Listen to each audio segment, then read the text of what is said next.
Terima kasih Bapak Ibu sudah menyempatkan hadir pada hari ini. Di mana hari ini kita ada sedikit penyampaian diseminasi yang akan disampaikan oleh salah satu rekan kita yang sekarang lagi mengikuti pendidikan dan pelatihan CGP. Baiklah, di sini saya selaku pembawa acara akan menyampaikan susunan acaranya. Yang pertama, pembukaan. Marilah kita sama-sama membuka acara ini dengan labaz basmalah.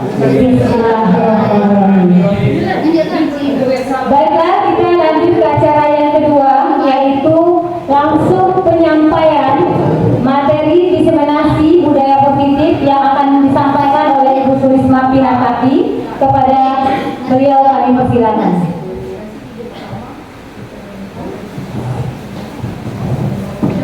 Baiklah, bismillahirrahmanirrahim. Makan nasi menggunakan sambal belacan. Tidak lupa pakai santan daun satu. Kepada Bapak Ibu saya ucapkan Assalamualaikum warahmatullahi wabarakatuh.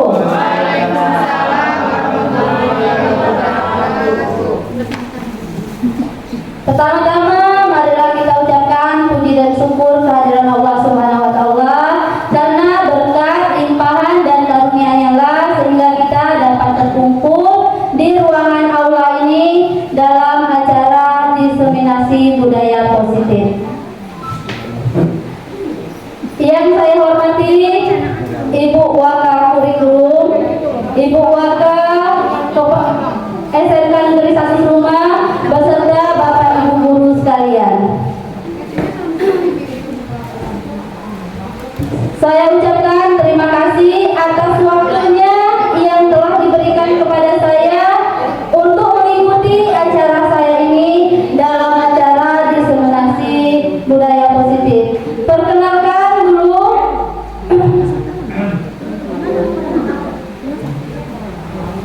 izinkan saya memperkenalkan diri. Nama saya Surisma Pinakati, guru SMK Negeri 1 Seluma yang merupakan calon guru penggerak angkatan 10. Di mana di dalam calon guru penggerak angkatan 10 ini pengajar praktiknya ada Ibu Tri Wijayanti, ada fasilitator Eni Kuswidiati. Adapun latar belakang di dalam diseminasi budaya positif ini yaitu selama seseorang merasakan tekanan-tekanan dari lingkungan, maka proses pembelajaran sulit terjadi dan salah satu tanggung jawab kita sebagai pendidik adalah menghilangkan atau mencabut gangguan-gangguan yang menghalangi proses pengembangan potensi murid. Untuk itulah menciptakan lingkungan positif perlu dilakukan agar terbentuk budaya positif. Budaya positif terwujud melalui lingkungan yang aman dan nyaman akan memberikan murid kesempatan dan kebebasan untuk berproses belajar, membuat kesalahan dan belajar lagi sehingga mampu menerima menyerap suatu pembelajaran. Baiklah Bapak Ibu, untuk lebih hikmatnya lagi kita mengikuti diseminasi ini, izinkan saya untuk memandu ice breaking terlebih dahulu.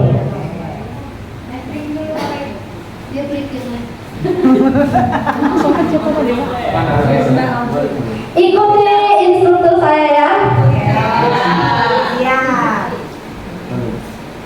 Jika guru berkata, maka lakukanlah pekerjaan itu. Intinya, jika ada guru berkata, maka lakukan pekerjaan itu. Dimohon Bapak Ibu sekalian untuk berdiri sejenak.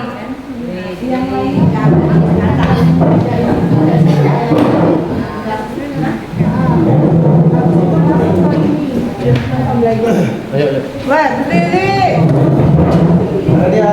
Siap Bapak Ibu? Siap. Jika guru berkata, pegang pundak sebelah kanan. dewek. Masuk Udah dewek. Jika guru berkata,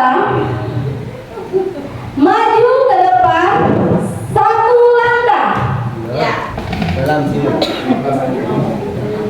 Maju ke belakang dua langkah. Guru tidak berkata ya. Tidak berkata. Ingat ya, jika guru berkata, maka lakukanlah.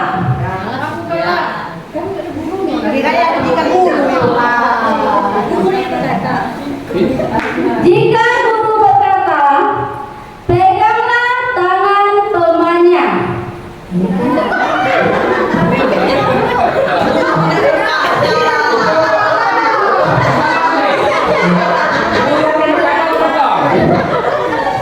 Ulang ya. Jika guru berkata, peganglah kepala masing-masing.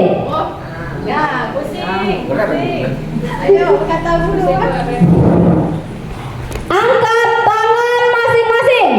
Guru tidak. Berarti masih ada yang belum fokus. Ulang ya. Jika guru berkata, maka lakukanlah sesuatu tersebut, perintahnya. Jika guru berkata, bertepuklah sebelah tangan. Perintahnya apa? Bertepuklah sebelah tangan. Masih ada yang belum fokus. Satu kali lagi ya. Jika guru berkata, angkatlah kedua tangan. Silakan duduk. Oke. Guru tidak berkata.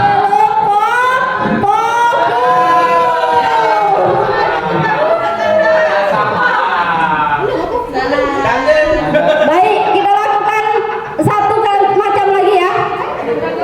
Ini cluenya tangan dan ada tangan dan bertepuk. Lakukan jika ada kata tangan dan bertepuk. Tidak usah. Atau bertepuk dan tangan ya, bertepuk dan tangan aja. Bertepuk tangan satu kali. Bertepuk tangan dua kali. Baik, terima kasih. Sudah fokus semua ya. Tepuk tangan untuk kita semua. Bukan ini mana difokus. Mana baiki? Dua. Kita lanjutkan. Yang selanjutnya tujuan mewujudkan budaya positif. Tujuan mewujudkan budaya positif ini ada beberapa. Yang pertama, membentuk keyakinan kelas. Bapak Ibu mungkin sering ya atau pernah membuat suatu kesepakatan kelas ya. Pernah buat kesepakatan kelas? Nah, dari kesepakatan kelas inilah maka timbullah suatu keyakinan. Keyakinan kelas ini adalah sesuatu yang sering kita lakukan. Yang kedua, menumbuhkan motivasi internal melalui penerapan disiplin. Yang ketiga, menumbuhkan nilai-nilai kebajikan. Sedangkan yang keempat, mengambil posisi kontrol, manajer dan melaksanakan segitiga restitusi dalam menyelesaikan masalah.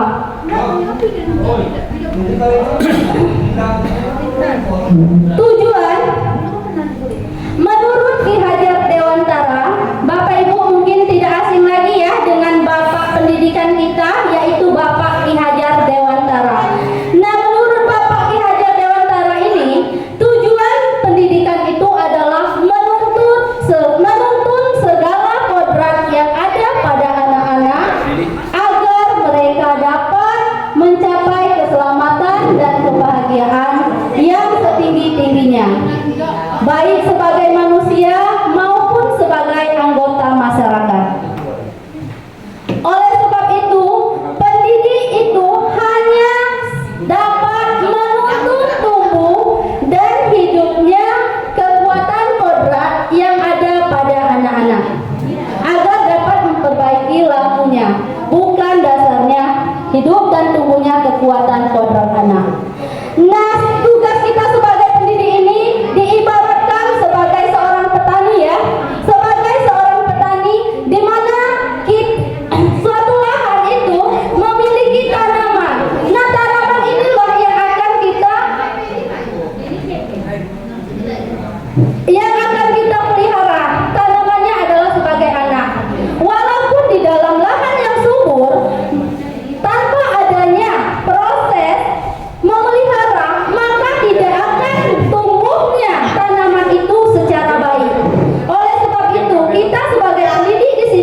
Yang selanjutnya budaya. Budaya positif di sekolah yaitu nilai dan kebiasaan di sekolah yang berpihak pada murid agar mereka dapat berkembang menjadi pribadi yang kritis, penuh hormat dan bertanggung jawab sesuai dengan profil pelajar Pancasila. Dari Bapak Ibu sekalian, ada yang masih ingat profil pelajar Pancasila itu ada berapa? Ada berapa profil pelajar Pancasila? Yang pertama apa?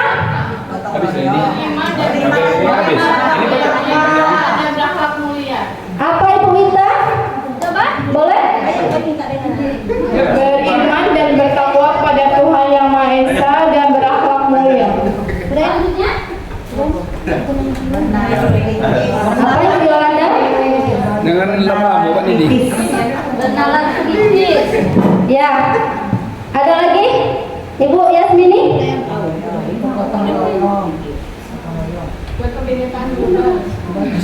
Berkebinekaan global. Terus selanjutnya apa? Kreatif. Bergotong royong. Masih ada yang lain? Udah, yaitu profil pelajar Pancasila.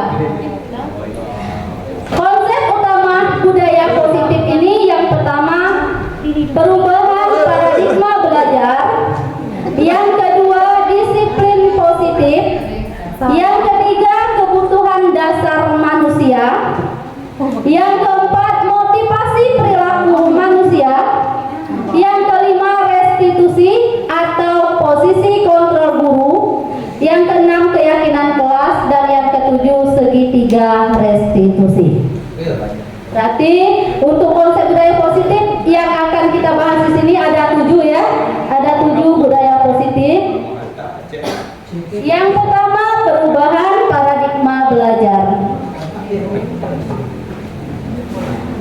Dalam membangun budaya positif, sekolah dapat menyediakan lingkungan yang positif, aman dan nyaman agar siswa mampu berpikir, bertindak, dan mencipta dengan merdeka, mandiri, dan bertanggung jawab.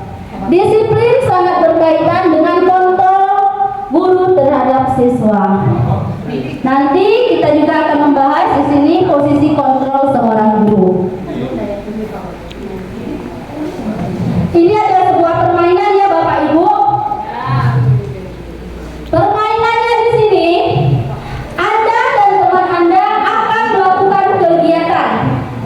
Kegiatan yang pertama, cobalah buka. Cobalah buka, Anda adalah A. Tugas Anda adalah mengepalkan tangan. Kepalkan tangan masing-masing.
bagi saya atau sangat berharga bagi diri sendiri.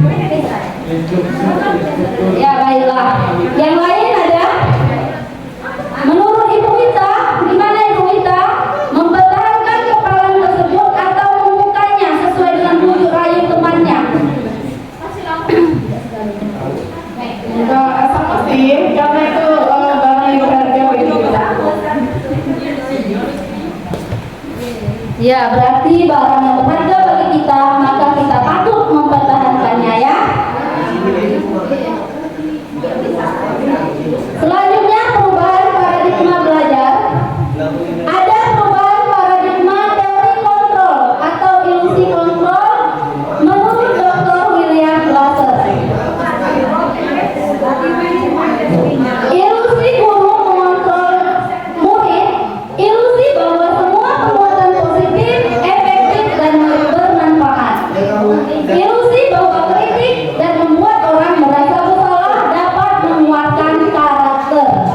Sedangkan ilusi bahwa orang dewasa memiliki hak untuk memaksa. Ayo Cici, anak-anak sama minum.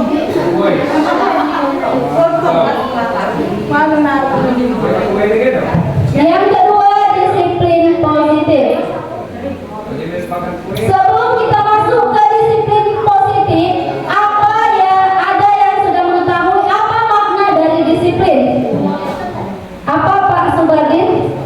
Makna Ya, baik, disiplin itu menurut saya ini kan suatu aturan yang dibuat oleh seseorang atau lembaga supaya nanti ada kesepakatan di dalam satuan lembaga atau satuan pendidikan tersebut. Nah, misal di rumah kita menerapkan disiplin, misalnya anggota keluarga harus bangun jam 7. Jadi jam 7 disepakati. Sebenarnya jam 7 pagi nanti semua itu sudah bangun. Demikian. Terima kasih Bu Sulis. ya baiklah, terima kasih Pak Subardin. Yang lain ada yang bisa menambahkan apa itu makna disiplin? Para dia mungkin? Oke, disiplin menurut saya tak agas. Sudah, itu saja. Ya baiklah, terima kasih. Nah di sini kita akan membahas makna dari disiplin. Disiplin itu berasal dari dari bahasa Latin disciplina, yang artinya adalah belajar. Makna asal dari kata ini berkonotasi dengan disiplin diri dari murid-murid Socrates dan Pleno. Disiplin diri membuat orang menggali potensinya menjadi sebuah tujuan. Apa yang dia hargai. Nah, seperti tadi ya, seperti sebuah kepalan tadi, maka kita akan mempertahankan sebuah kepalan tersebut walaupun ada bujuk rayu dari teman sebelahnya. Namun, dalam budaya kita, makna kata disiplin telah berubah menjadi sesuatu yang dilakukan seseorang pada orang lain untuk mendapatkan kepatuhan. Kecenderungan umum adalah menghubungkan kata disiplin dengan ketidaknyamanan, bukan dengan apa yang kita hargai atau pencapaian suatu tujuan mulia. Nah itu berarti di sini dapat kita tangkap bahwa di dalam dunia kita sekarang bahwa kata disiplin ini banyak menggunakan kecenderungan menghubungkan kata disiplin dengan ketidaknyamanan. Kenapa ada ketidaknyamanan di sini? Karena kita saja sebagai pendidik, makna kata disiplin itu berkonotasi bahwa kita menginginkan seseorang anak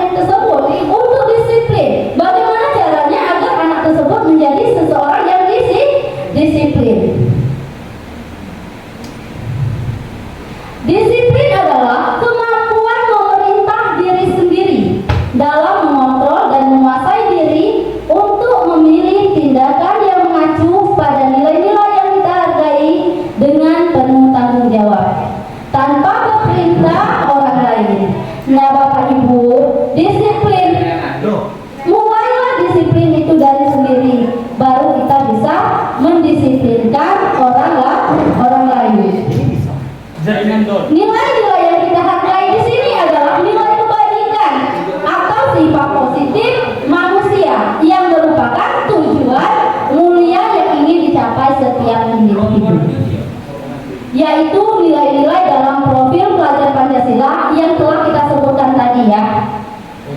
Berkenyataan global misalnya, kenalan kritis, nah seperti itu. Yang ketiga, kebutuhan dasar manusia. Inilah realitas kebutuhan setiap orang berbeda-beda, di mana kebutuhan setiap orang itu dibedakan menjadi 5 macam. Yang pertama, kebutuhan bertahan hidup. Ada kebutuhan kasih sayang dan rasa diterima, kebutuhan penguasaan, kesenangan, dan kebebasan. Kita harus berusaha memahami pandangan orang lain tentang dunia. Setiap orang pasti memiliki gambaran yang berbeda. Tetapi walaupun gambaran berbeda, tetapi setiap manusia itu tetap memerlukan 5 kebutuhan dasarnya tadi, yaitu kebutuhan untuk bertahan hidup, kebutuhan kasih sayang dan rasa terima, kebutuhan penguasaan, kebutuhan kesenangan, dan kebutuhan kebebasan. 22 Januari sampai 5 April. Perhatikan kasus, ini ada sebuah kasus ya. Kasusnya seperti ini. Ibu Ria ini adalah seorang guru SD di SD Permai. Sedang bingung menghadapi ulah salah satu murid di kelas bernama Agus. Beberapa anak telah datang dan mengeluhkan. Agus yang seringkali meminta bekal makan siang mereka dengan paksa.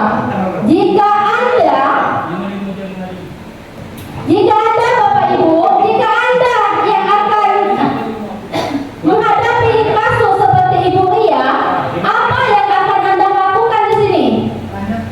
Menurut Anda, kira-kira apa alasan Agus melakukan itu? Untuk kasus pertama ya, kasus pertama bahwa Ibu Ria ini guru SD di SD Permai itu menghadapi salah satu murid yang sering memaksa atau meminta bekal makan siang temannya. Nah, kalau seandainya Bapak Ibu adalah Ibu Ria di sini, apa yang akan Bapak Ibu lakukan? Gimana cara Bapak Ibu menanggapi atau menghadapi anak tersebut? Ada yang bisa? Ayo, Pak Arifan. Terima kasih. Bagus sekali yang disampaikan oleh Ibu Sulis Trismartini. Jadi mengenai kasus yang terjadi, kalau saya di posisi Ibu Ria, maka yang saya lakukan adalah saya akan memanggil siswa tersebut. Jadi siswa itu kita bina, mencari akar permasalahannya kenapa seperti itu, dan menyadarkan bahwa apa yang dilakukan oleh siswa yang tadi itu merupakan perbuatan salah, dan kita tanamkan betul pada siswa itu bahwa perbuatan yang dia lakukan merupakan perbuatan yang tidak benar yang merugikan orang lain. Saya kira seperti itu Ibu Sulis. Terima kasih.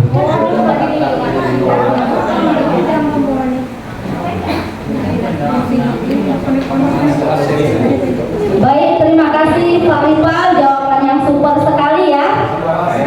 Di sini jawaban Pak Ripal, apabila Pak Ripal dihadapkan dengan situasi yang seperti ini, maka dia akan memanggil anak tersebut dan melakukan pendekatannya. Dalam konteks penerapan disiplin positif, Ibu Ria sebaiknya mencari tahu. Nah, di sini untuk kasus yang pertama, sebaiknya kita sebagai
dan sanksi atau konsekuensi.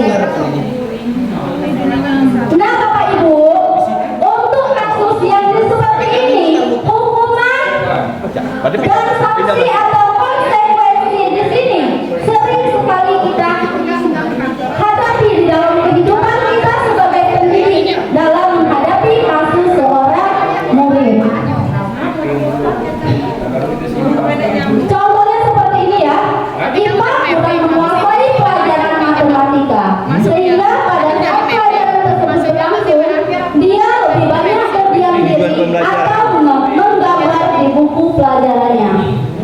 Kan habis di Pada saat guru matematikanya, Pak Seno di sini sebagai guru matematikanya menanyakan pertanyaan, nilai akhir aja IPA ada menjadi asesmen. buku dan tak sengaja menjatuhkan tasnya dari kursi, serta tiba-tiba menjadi gagap pada saat berupaya menjawab. Seluruh kelas pun tertawa melihat perilaku IPA yang bicara bergagap dan terkejut tersebut. Pak Seno pada saat itu membiarkan teman-teman IPA menertawakan IPA yang tergagap dan malu luar biasa. Dan malahan di sini Pak Seno meminta IPA untuk maju ke depan dan berdiri di depan kelas. Pertanyaan sambil menunjuk hidungnya karena tidak bisa menjawab. Nah, Bapak Ibu, dalam kasus yang kedua ini, pertanyaan Pak Seno, apakah Anda setuju dengan tindakan Pak Seno terhadap IPA? Kasus kedua, Bapak Ibu, apakah Bapak Ibu setuju dengan tindakan Pak Seno terhadap IPA? Siapa yang mau menjawab? Silakan, Ibu Ruli. Apakah Ibu Ruli setuju dengan kasus Pak Seno terhadap IPA?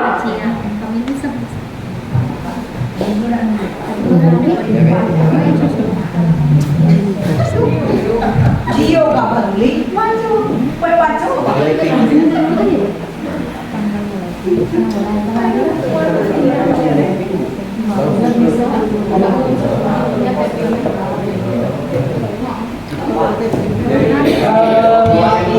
Kalau secara menurut saya pribadi, kalau secara naluri kita sebagai manusia mungkin dia spontan tertawa, tapi itu sebenarnya tidak dibenarkan, karena sikap dan apa ya kewibawaan kita sebagai guru.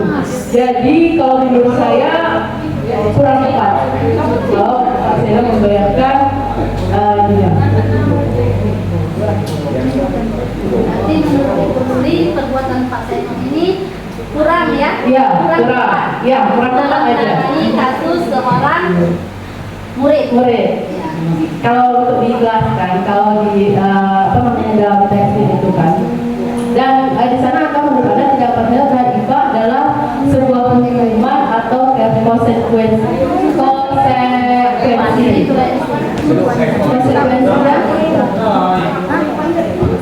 Oh, oke. Baiklah Ibu Ruli, terima kasih ya. Ibu Ruli di sini mengatakan bahwa dia tidak setuju dengan perilaku Pak Seno dalam menangani kasus IPA. Karena kenapa? Karena ini termasuk kuliah ya. Ya.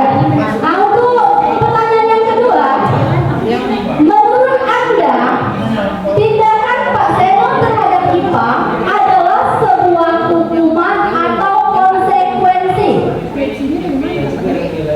Apa Bapak Ibu? Ibu Yolanda?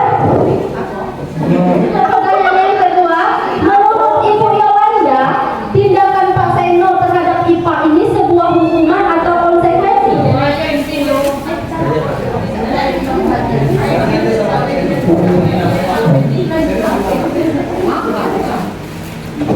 Kalau menurut saya tindakan Pak Seno itu termasuk itu kan untuk maju berdiri di depan kelas menuntut hidungnya karena tidak bisa menjawab kan.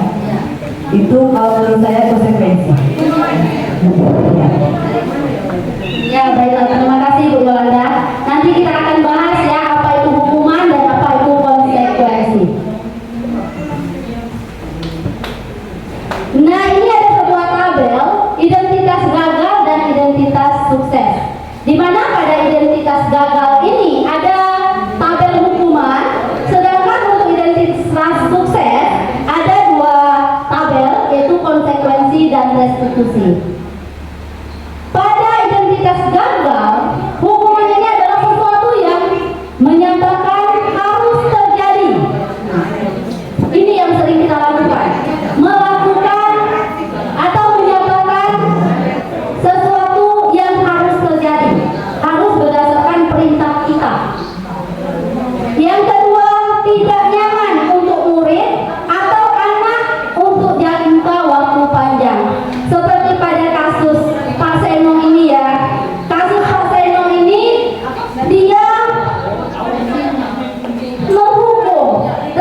Semua pilihan di mana restitusi ini menguatkan untuk murid atau anak dalam jangka waktu panjang. Ingat Bapak Ibu, dengan melakukan restitusi maka kita akan menguatkan anak murid atau dalam waktu panjang, bukan membuat anak merasa tidak nyaman dalam waktu jangka panjang. Itu beda antara hukuman dan restitusi. Selulernya. Yang selanjutnya, korban mendapatkan ganti. Murid atau anak mendapatkan penguatan. Masalah terpecahkan. Murid belajar bertanggung jawab untuk perilakunya. Bisa jadi. Fokus pada pemecahan masalah dalam jangka waktu panjang. Selanjutnya, apa yang kamu yakini? Paling Apa yang kamu lakukan untuk memperbaiki masalah ini? Sedangkan yang terakhir, murid atau anak menghormati dirinya dan orang lain. Nah, untuk yang terakhir, dari sebuah restitusi ini maka timbul murid itu menghormati dirinya dan orang lain. Sedangkan hukuman tadi, murid atau anak tersebut bukannya berubah, malah dia akan membenci sebuah peraturan tersebut.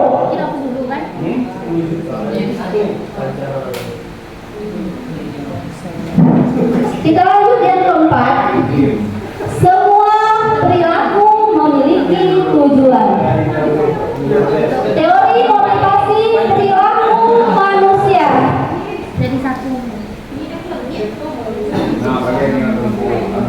Ada 3 teori perilaku motivasi perilaku manusia. Iya, ada 2 di sini ya. Ada yang berdasarkan eksternal dan internal.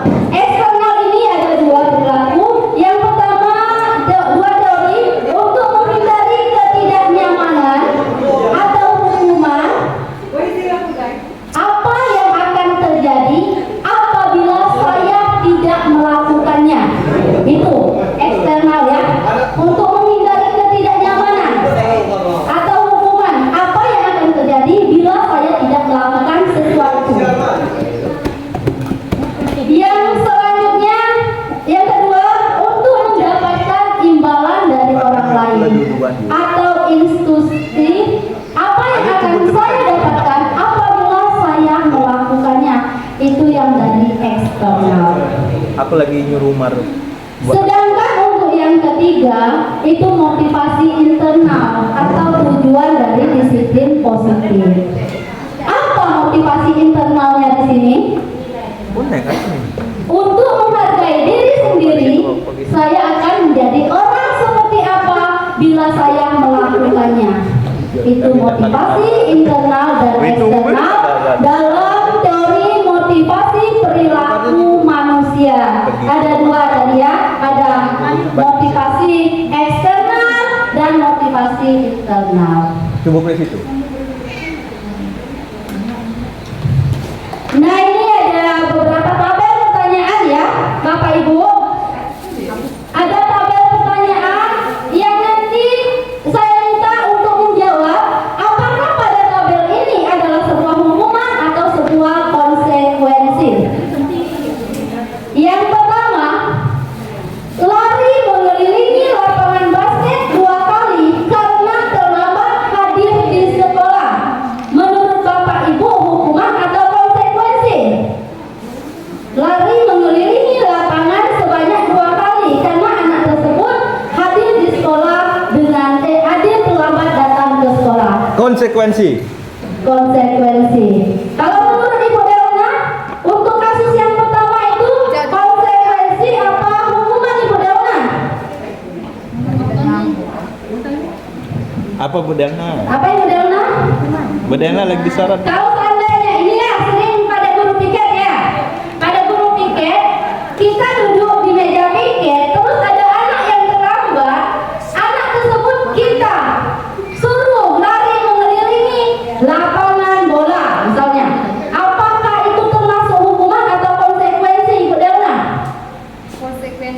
Konsekuensi. Ibu Mega? Bohong dia baca. Burung beka. Nah, kita lanjut ke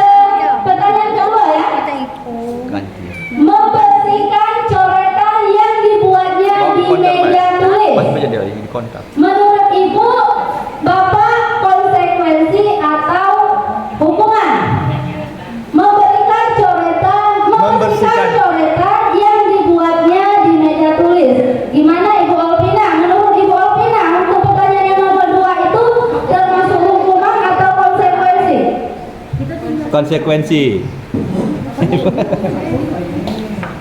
Menurut saya itu dianggap konsekuensi. Cik. Kalau Ibu Bulan untuk yang nomor 2 konsekuensi atau hukuman Ibu Bulan? Sama dengan jawaban dari Bosina, konsekuensi. Konsekuensi. Ada yang bisa jawab kenapa untuk pertanyaan yang nomor 2 jawabannya konsekuensi? Pak Subadin mungkin? Jadi kita kembali ke definisi konsekuensi terlebih dahulu. Jadi konsekuensi ini berbeda tipis dengan hukuman, Bu. Jadi misalnya tadi seorang siswa ini melakukan pencoretan dinding. Nah, konsekuensinya dia membersihkan. Tapi mungkin di satu sisi mungkin boleh disebut hukuman juga. Nah, ini yang saya bingung. Tapi beda-beda tipis, Bu. Ya. Melakukan sesuatu, membersihkan. Nah, itu antara hukuman atau konsekuensi. Tadi mungkin kebanyakan menjawab konsekuensi. Nah, jadi karena itu tidak fatal maksudnya. Jadi konsekuensinya melakukan pencoretan, dihapus, permasalahan selesai. Terima kasih, Bu.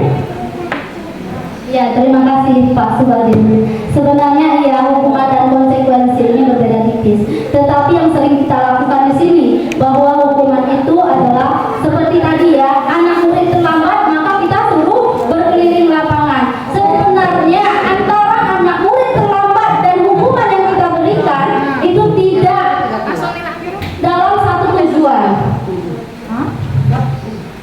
Nah, sedangkan konsekuensi ini adalah sesuatu yang anak lakukan, maka sesuatu tersebut harus diperbaiki oleh anak tersebut. Iya. Untuk yang ketiga, murid diminta untuk push up 15 kali karena tidak menggunakan masker ke sekolah. Nah, menurut Bapak Ibu, untuk pertanyaan yang ketiga, itu termasuk hukuman atau konsekuensi? Ibu Hukuman. mungkin bisa jawab? Hukuman. Ayo, Pak Edwin. Anak dia tidak pakai masker, push up 50 kali, hukuman atau Murid konsekuensi? diminta untuk push up 15 kali karena tidak menggunakan masker. Menurut Ibu Herlin, apakah untuk pertanyaan yang ketiga ini termasuk sebuah hukuman atau konsekuensi?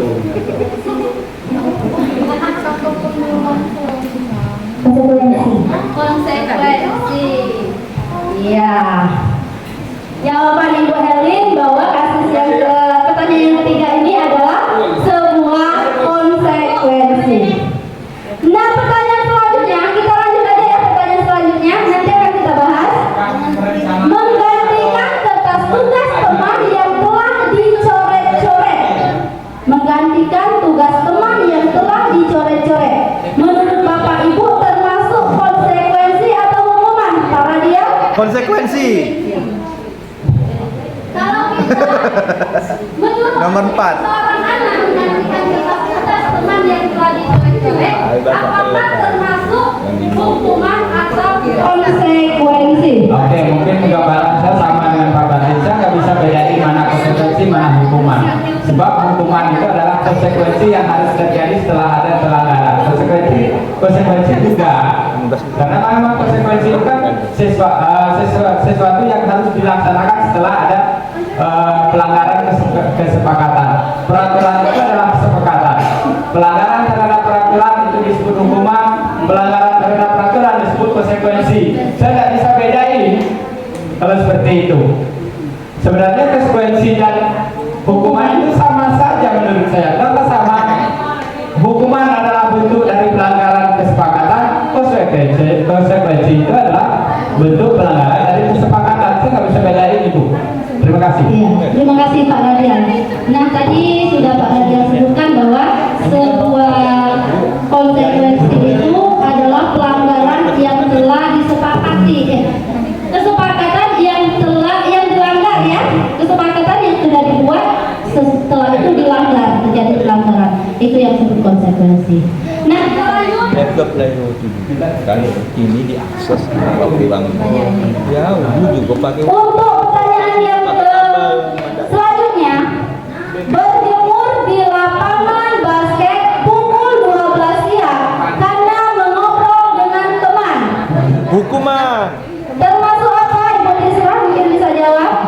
Apa itu istilah? Hukuman. Ya, hukuman. Nah, Bapak Ibu, baiklah kita lanjutkan dulu ya. Yang selanjutnya murid diminta bertelanjang kaki sepanjang hari karena tidak menggunakan sepatu warna hitam sesuai peraturan sekolah. Menurut Pak Seno, apakah termasuk hukuman atau konsekuensi Pak Seno? Hukuman no? Hukuman bukan Ya, terima kasih. Yang terakhir, berdiri di depan kelas sambil mengangkat kaki satu karena tidak bisa menjawab pertanyaan. Nah, ini yang sering kita lakukan ya. Berdiri di depan kelas sambil mengangkat satu kaki karena seorang anak tersebut tidak bisa menjawab pertanyaan. Nah, menurut Ibu Ani, apakah untuk pertanyaan yang terakhir ini termasuk hukuman atau konsekuensi? Yang Reni yang bukan ada belajar kita yang begitu kan. Tapi passwordnya Baik, terima kasih. Nah, Bapak Ibu, untuk kasus yang atau pertanyaan yang sudah kita jawab bersama tadi, ini untuk yang pertama itu termasuk ke hukuman. Karena kenapa? Mengelilingi lapangan basket sebanyak 2 kali. Karena seorang anak terlambat itu tidak ada TP kelas 1 kelas 10 semester 1. tidak nyambung ya kalau dalam istilah kita. Nah, yang kedua, membersihkan coretan yang dibuatnya di meja tulis itu termasuk konsekuensi karena anak tersebut kalau dia lalu di kelas itu betul. disuruh Di kelas membersihkan semester ini ambil TP yang selanjutnya. coretan yang telah dibuatnya sendiri. Yang ketiga, kasus ketiga itu termasuk hukuman. Yang keempat konsekuensi, kelima hukuman, 6 hukuman, dan yang ketujuh hukuman. dimasukkan kalau yang ada di situ?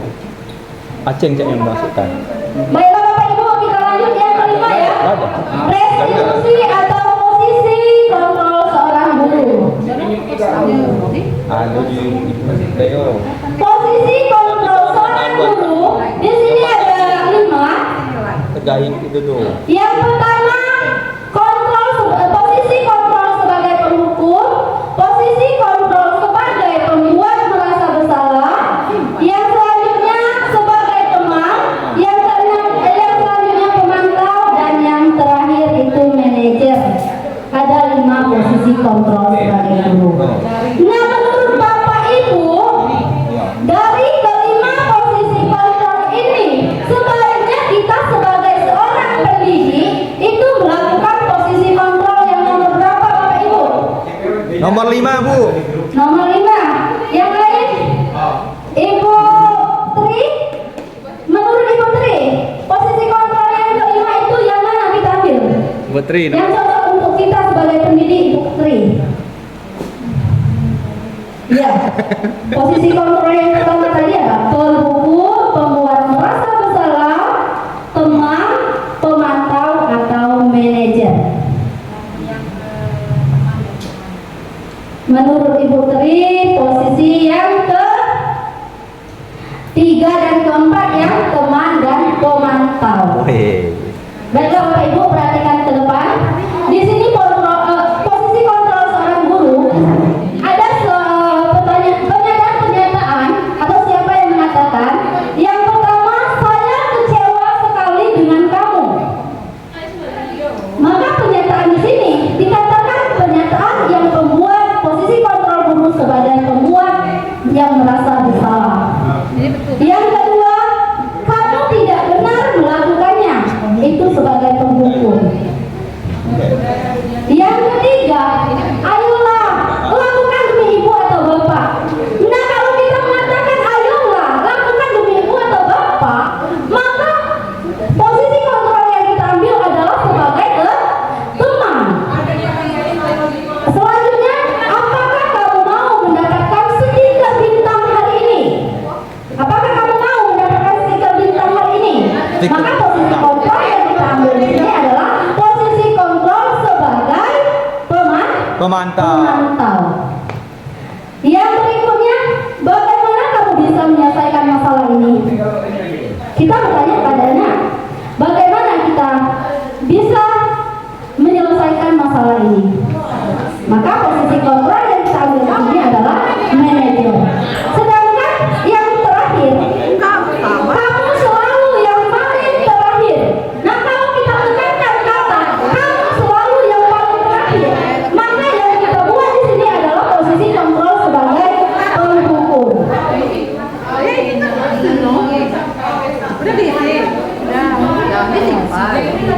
Simple, bawah kali. Udah keluar belum? Mana? Kita kembali ke kasus ya. Di sini ada 3 buah kasus. Nah, kasus pertama ini pada hari Senin Pak Harun tidak masuk.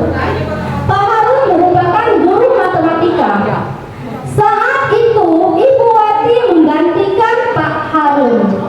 Ibu Wati baru 1 tahun menjadi guru SMK. Beberapa murid perempuan, Pipi dan Natali, mengetahui hal ini dan mulai menggunakan kesempatan dan bersikap seenaknya, tertawa dan tidak mengindahkan kehadiran Bu Wati. Bu Wati mencoba menyapa Pipi dan Natali dengan ramah sambil mengingatkan untuk tetap fokus pada tugasnya. Ayolah, tugasnya dikerjakan. Nanti ibu ditegur bapak kepala sekolah kalau kalian tidak mengerjakan tugas. Tolong bantu ibu ya. Namun Pipi dan Natali malah jadi tertawa. Ah, ibu santai aja bu. Mereka tetap tidak mengerjakan tugas dan malah ngobrol. Nah, menurut bapak ibu, pada kasus pertama, posisi kontrol yang dilakukan adalah Ibu Wati di sini adalah sebagai apa? Sebagai apa yang diambil? Teman. Sebagai teman. Lanjut ke kasus yang kedua ya. Ini kasusnya Pak Anto dan Dino sedang bermain bersama di lapangan basket. Tiba-tiba terlibat dalam sebuah pertengkaran adu mulut. Dino pun menjadi emosi dan mengadakan kontak fisik, menarik kemeja Anto dengan kasar sampai 3 kancingnya terlepas di sini. Yang dilakukan Ibu Suti dalam kasus yang kedua,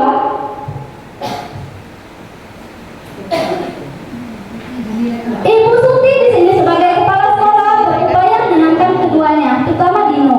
Dino sepertinya kamu saat ini sedang marah sekali. Ayo melihat dulu. Mendengar itu, Dino pun mengalir bercerita tentang kekesalannya.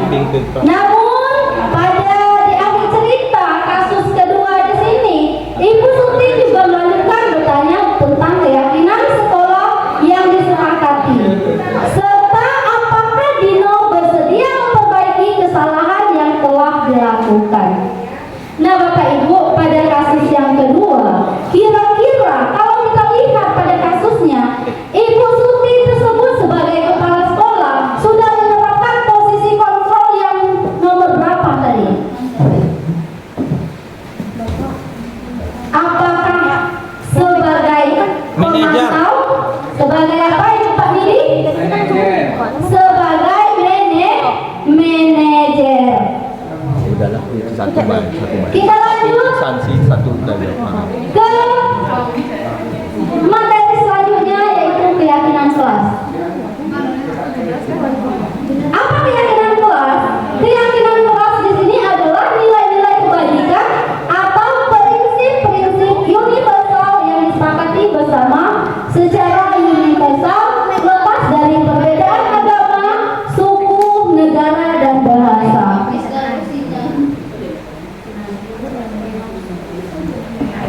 Nah, untuk membuat keyakinan dalam suatu kelas ini tidak ada perbedaan ya, tidak ada perbedaan baik itu dalam agama, suku, negara, dan bahasa. Menurut dosen, suatu keyakinan akan lebih memotivasi seseorang dari dalam atau intrinsik seseorang akan lebih bersemangat untuk menjalankan keyakinannya daripada hanya mengikuti peraturan.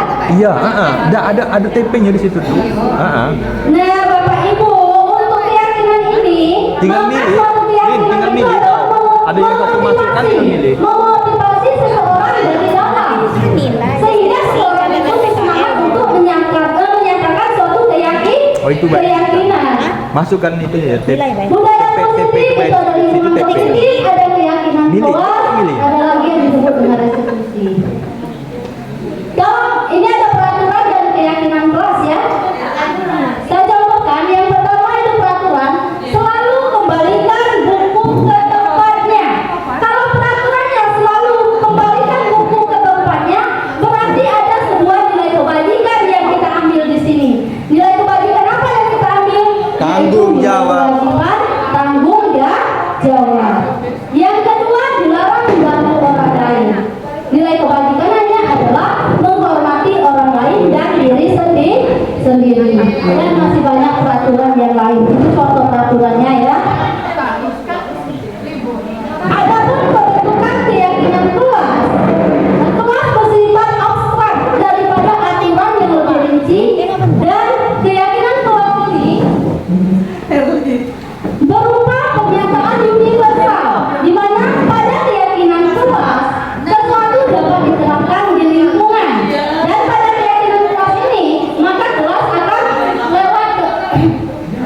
ikut berkontribusi dalam pembuatan keyakinan kelas lewat kegiatan curah pendapat, meninjau kembali keyakinan kelas dari waktu ke waktu. Itu untuk pembentukan keyakinan kelas yang harus kita lakukan. Yang selanjutnya, segitiga restitusi.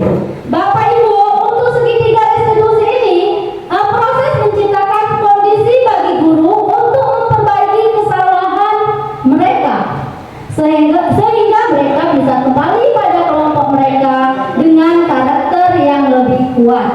Melalui restitusi itu didapatkan nanti, yang akan kita dapatkan adalah membantu murid menjadi lebih memiliki tujuan, disiplin positif, serta memulihkan dirinya setelah berbuat salah.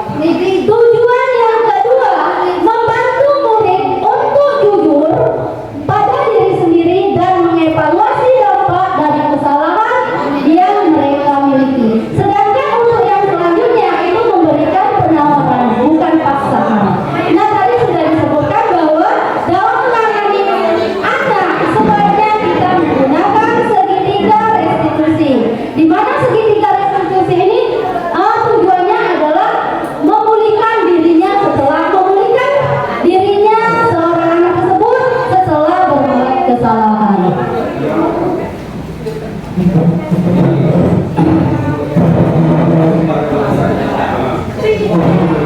Perhatikan ini segitiga sebuah restitusi ya. Di dalam menangani anak dengan menggunakan segitiga restitusi ada tiga segitiga, yaitu yang pertama itu menstabilkan identitas dulu, menstabilkan identitas, validasi tindakan yang salah, dan yang terakhir baru menanyakan keyakinan. Kamu tentu punya alasan mengapa melakukan itu, misalnya ya. Adakah cara yang lebih efektif untuk mendapatkan apa yang kamu butuhkan? Langkah selanjutnya, setiap orang kita bisa melakukan atau menanyakan kepada murid tersebut. Setiap orang pasti pernah melakukan kesalahan. Kamu bukan satu-satunya yang pernah melakukan itu. Nilai-nilai apa yang telah kita sepakati di akhir?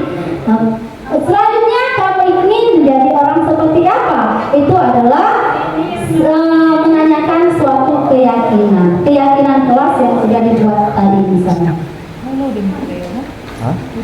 Tahapan segitiga restitusi yang pertama tadi menstabilkan identitas. Bapak Ibu, yang pertama itu menstabilkan identitas ya. Makanya bisa kita melakukan atau mengucapkan kepada anak seperti ini. Berbuat salah itu tidak apa-apa. Tidak ada manusia yang sempurna. Saya juga pernah melakukan kesalahan seperti itu. Kita bisa menyelesaikan ini.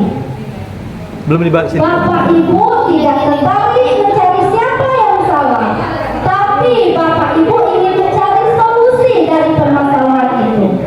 Atau bisa juga kita mengatakan kamu berhak merasa begitu. Sedangkan yang kedua itu validasi tindakan yang salah. Pada validasi tindakan yang salah, kita bisa mengatakan kepada anak tersebut, kamu pasti punya alasan mengapa melakukan hal tersebut. Atau kamu patut bangga pada dirimu sendiri karena kamu telah melindungi sesuatu yang penting buatmu. Sedangkan yang ketiga, menanyakan keyakinan.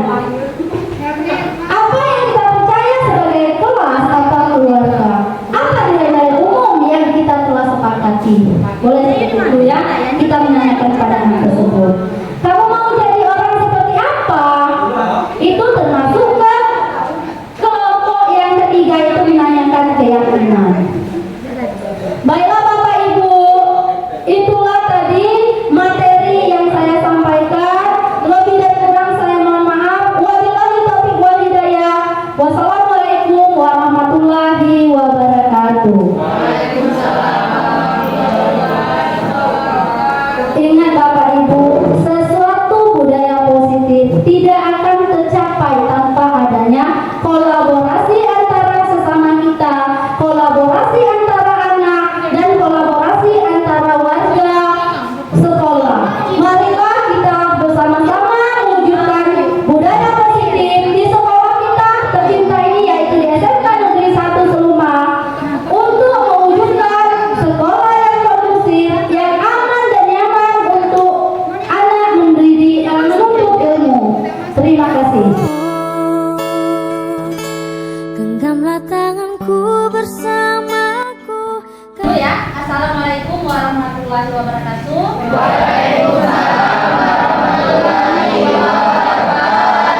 Baiklah, untuk kegiatan kita hari ini yaitu membuat kesepakatan kelas dari kelas 10 MPLB 1. Sebelum kita membuat kesepakatan kelas, ada yang sudah tahu apa itu kesepakatan kelas?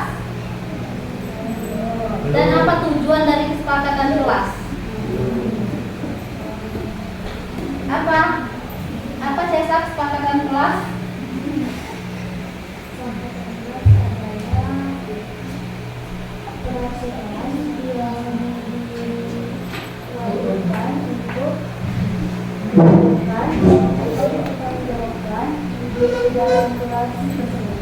Iya, kesepakatan kelas itu adalah peraturan ya yang wajib dilaksanakan dan ditaati dan harus dipertanggungjawabkan di dalam ruang kelas atau bisa juga di lingkungan sekolah.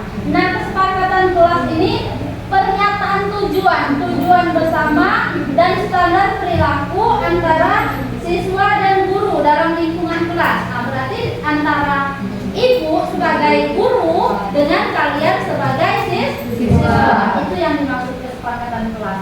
Apa tujuan dari kesepakatan kelas? Menciptakan pembelajaran efektif, nyaman. Iya, menciptakan pembelajaran yang efektif, nyaman, Dan menyenangkan. Sehingga di dalam kelas itu terciptalah sebuah pembelajaran yang kondusif. Baiklah Nana, ada yang perlu ditanyakan untuk kesepakatan kelas, untuk pembuatan kesepakatan kelas? Jangan. Kalau tidak ada pertanyaan, silakan kalian dikelompokkan dulu. Nanti hasil diskusi dari kelompok kita diskusikan kembali bersama ya.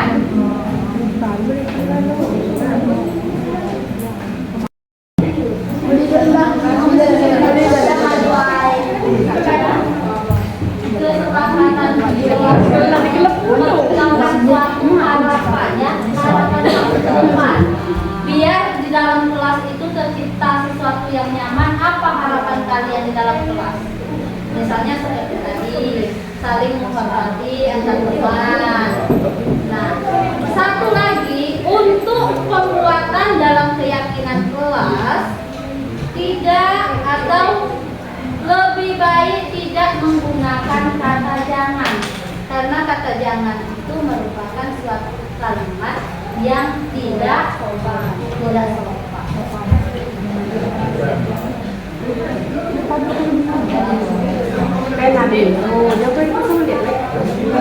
Datang tepat waktu, misalnya saling menghargai sesama teman, mengumpulkan tugas tepat waktu. Bisa kan? Iya, membersihkan kelas secara tidak. Kenapa jadi? Tidak melawan guru. Kesepakatan B atau penjelasan. Tulis, nggak usah penjelasan. Tulis poin kesepakatan kelasnya aja. Konsekuensinya, nah nanti kalau kita sudah buat kesepakatan kelas dari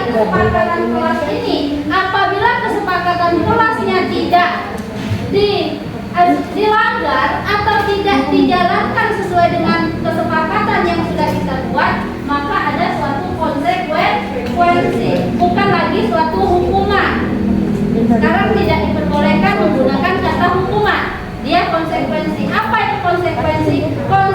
Konsekuensi ini adalah sesuatu yang kalian langgar, padahal sesuatu tersebut sudah dibuat kesepakatannya atau tata tertibnya.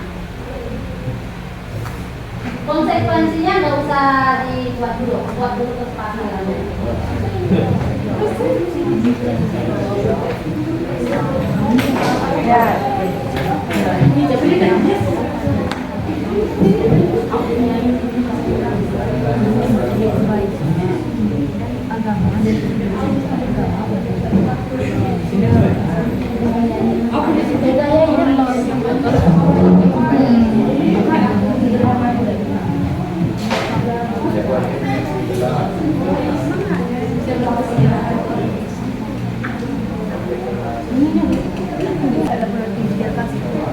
Nah, sekarang silakan untuk kelompok 1 tuliskan poin yang telah kalian buat, baru setelah itu kita sepakati bersama.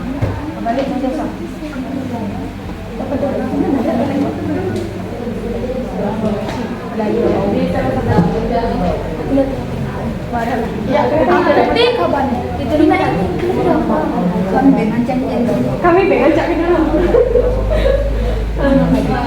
jangan didengar lagi terbang satu.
Silakan kelompok 2.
Aku cinta sekolah, udah.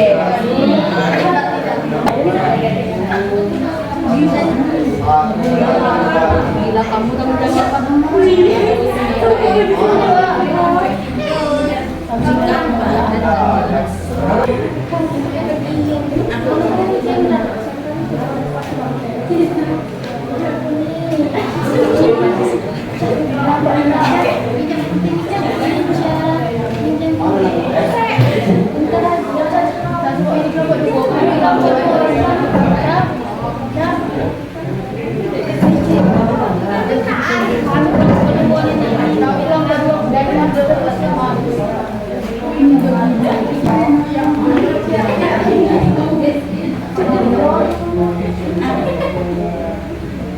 Kelompok 6 sudah?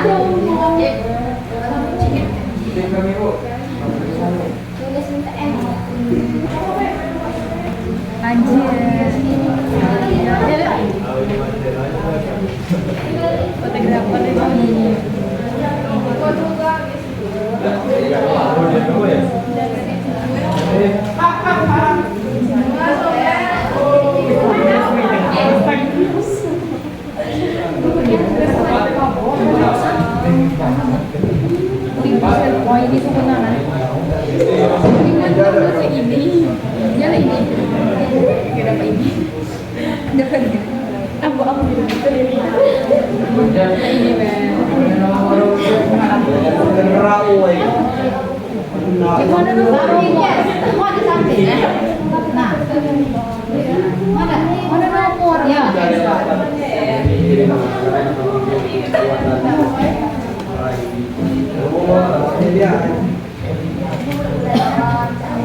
Perhatikan dulu anak-anak. Nah tadi kita kan sudah membuat kesepakatan kelas hari ini tanggal 3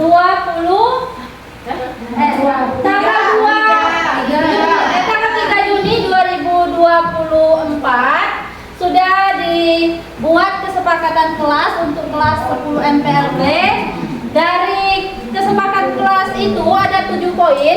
Yang pertama poinnya mengamalkan ajaran agama untuk kebaikan bersama. Yang kedua, tepat waktu masuk dan keluar kelas. Poin ketiga, doa sebelum dan sesudah belajar. Yang keempatnya, menjaga kebersihan kelas dan membuang sampah pada tempatnya. Yang kelima, bertanggung jawab atas tugas masing-masing. Yang keenam, empati terhadap sesama teman. Sedangkan yang ketujuh, tertib saat belajar mengajar. Nah, untuk kesepakatan kelas sudah kita sepakati bersama-sama. Jadi Ibu harapkan untuk kita semua, bukan hanya kalian tetapi juga Ibu harus bisa mematuhi atau bisa menjalankan kesepakatan kelas ini. Jika kesepakatan kelasnya tidak dijalankan dengan baik, maka tidak akan timbul yang namanya kelas bisa belajar secara kondusif, sehingga tidak terwujudnya kelas yang damai, nyaman, dan bahagia. Seandainya nanti dari ketujuh kesepakatan kelas ada yang melanggar, maka ada konsekuensi tertentu. Kesepakatan kelas sudah kalian sepakati dan sudah kalian tanda tangani di sini. Artinya apa? Kalian semua sepakat dengan kesepakatan yang telah dibuat. Gimana? Ada yang perlu ditanyakan? Tidak. Kalau tidak ada, Ibu rasa kita cukupkan dulu dalam musyawarah kesepakatan kelas ini. Lebih dan kurang Ibu mohon maaf. Wabillahi taufiq wal hidayah. Wassalamualaikum warahmatullahi wabarakatuh. Apa yang kalian rasakan setelah membuat kesepakatan kelas? Enggak.